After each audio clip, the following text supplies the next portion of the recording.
여러분 안녕하십니까? KJBR TV를 시청해 주셔서 고맙습니다. 이 시간은 오래전부터 지금까지 기독교 내의 목회자나 성도들 간에 서로 의견이 다르고 논쟁의 중심에 있는 그 유명한 켈빈의 5대 강령에 대해서 그 의미가 무엇이며 미국의 저명한 신학자 노만 가이슬러는 이 교리를 부정하였는데 그 이유와 성경은 이에 대해 뭐라 말씀하는지 살펴보려고 합니다. 먼저 켈빈의 5대 강령이 나온 배경부터 살펴봅니다.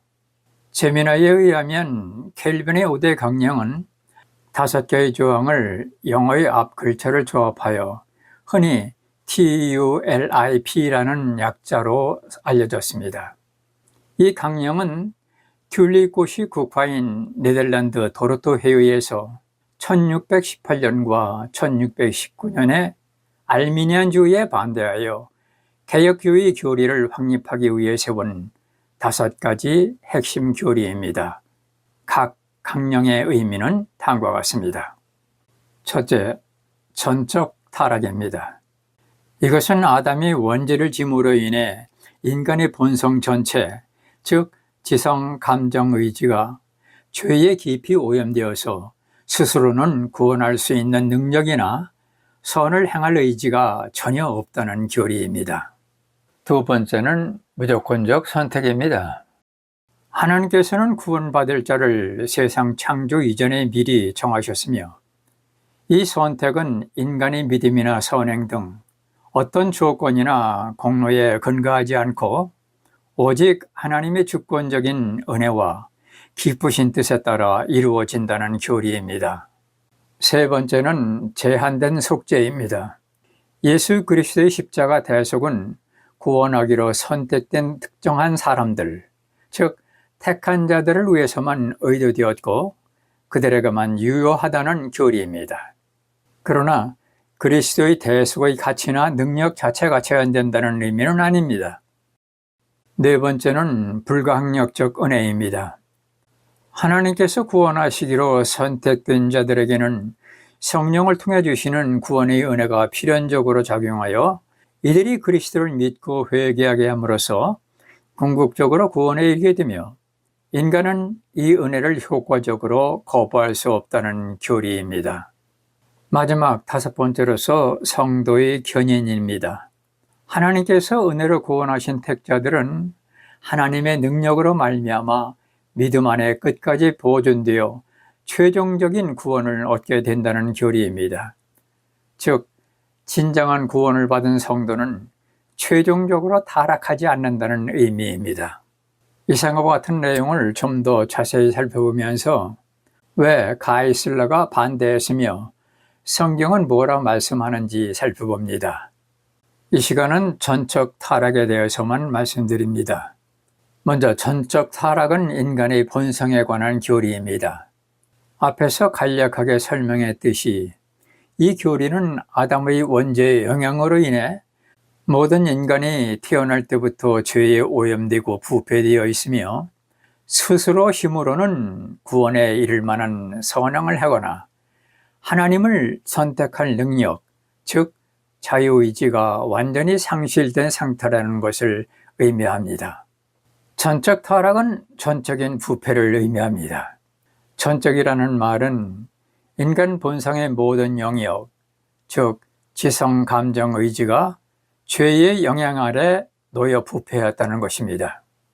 인간이 완전히 악하다는 뜻이라기보다는 죄가 인간의 전 인격에 광범위하게 퍼져서 선을 행할 의지나 능력이 전혀 없다는 뜻입니다. 즉, 선함은커녕 선을 행할 수 있는 능력이 없다는 의미입니다.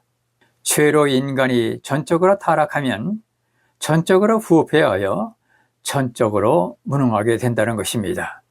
죄인은 영적으로 죽은 상태며 복음의 진리를 깨닫거나 하나님을 기쁘시게 할 만한 영적인 선을 스스로의 힘으로 행할 능력이 없다는 것이죠.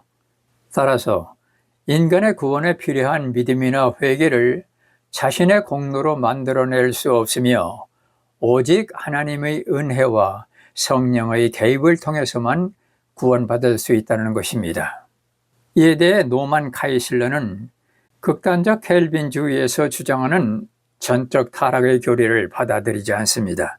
그 이유는 성경이 말하는 인간의 영적 상태와 구원의 순서에 대한 오해에서 비롯되었다고 주장합니다. 전적 타락에 대한 카이슬러의 견해는 켈빈주의자들이 주장하는 전적 타락을 인간의 전적인 무능력, 즉 구원받지 못한 인간이 복음을 이해하거나 받아들일 능력이 전혀 없는 시체와 같은 상태로 해석해서는 안 된다는 것입니다. 그러면서 그는 죽음의 의미를 이렇게 표현합니다. 죽음이란 하나님과 분리를 의미하는 것이지 존재 자체가 완전히 소멸하여 없어지는 것이 아니라는 것입니다. 그 증거로 이사야 59장 말씀을 제시합니다. 2절에 오히려 너희의 불법들이 너희와 너희의 하나님 사이를 갈라놓았고 너희의 죄들이 그분의 얼굴을 너희에게 숨겼으므로 그분께서 듣지 아니하시리니 라는 말씀입니다. 죄로 인한 죽음이 하나님과 분리된 상태라는 것을 성경에 근거하였습니다. 또한 가이슬러는 인간의 죄를 지었어도 하나님의 형상은 잔존하여 타락 후에도 인간은 여전히 하나님의 형상을 부분적으로 가지고 있다고 주장합니다. 창세기 9장 6절에 누구든지 사람의 피를 흘리는 자는 사람에 의해 자기 피를 흘리리니 이는 하나님이 자신의 형상으로 사람을 만들었기 때문이라고 한 말씀을 근거합니다. 하나님의 형상이 완전히 제거되거나 소멸하지 않기 때문에 죄인이라 할지라도 하나님의 진리를 이해할 능력은 남아있다는 것입니다. 또한 그는 창세기 3장을 예로 듭니다.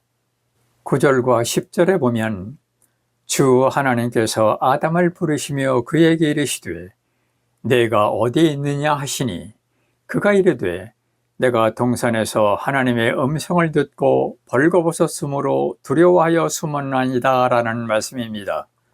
영적으로 죽은 아담은 선악과를 먹은 후 하나님의 음성을 듣고 이해하였기에 두려워했던 것입니다.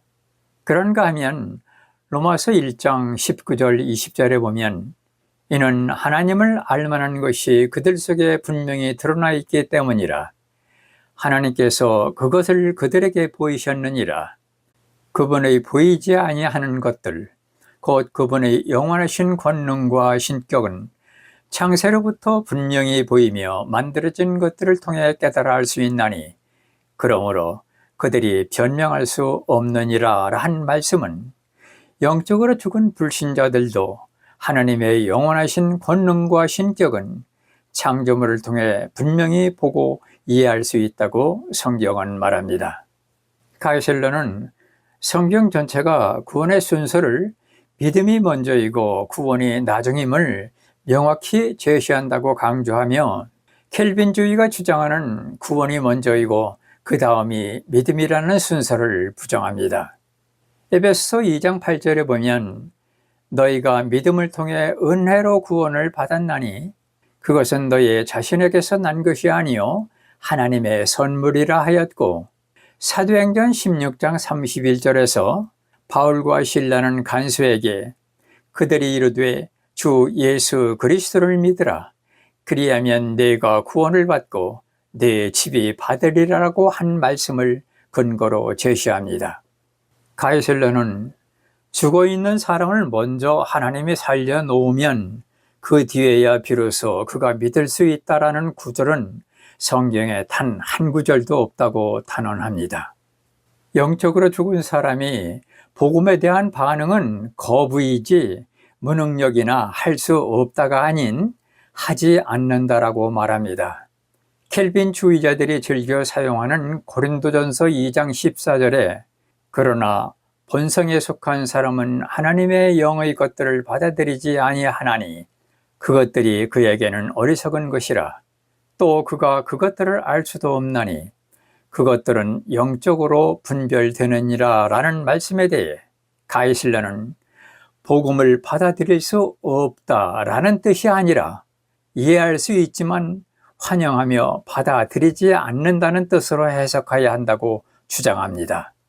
비록 죄인들이라 할지라도 하나님의 진리를 명확하게 이해할 수 있음에도 불구하고 그들은 마음으로 그것을 의도적으로 거부합니다. 그 결과 그들은 자신의 선택에 따라 영원한 정죄를 받게 되며 이 때문에 변명할 수 없게 되는 것입니다. 결론적으로 가이슬러에게 있어서 전적 타락은 인간이 스스로 구원을 이룰 수 없다는 하나님의 은혜의 무조건성을 인정하지만 구원의 메시지를 이해하고 반응할 수 있는 자유의지마저 상실했다는 의미는 아니라는 것입니다. 구원은 하나님이 무조건적으로 주시는 선물이지만 인간 편에서는 믿음이라는 조건이 필요하며 이 믿음이 선물의 가치에 일조하는 행위가 아닌 은혜를 수용하는 도구일 뿐이라고 설명합니다. 지금까지 전적 타락에 대한 로만 가이슬러의 반대 주장을 성경 말씀에 근거하여 살펴보았습니다. 여러분의 생각은 어떻습니까? 여러분의 생각을 댓글을 주시면 좋은 영상이 되도록 노력하겠습니다. 영상에 마음에 드셨다면 구독과 좋아요 부탁드립니다. 다음 영상에는 두 번째인 무조건 선택에 대해서 말씀드리겠습니다. 시청해 주셔서 고맙습니다.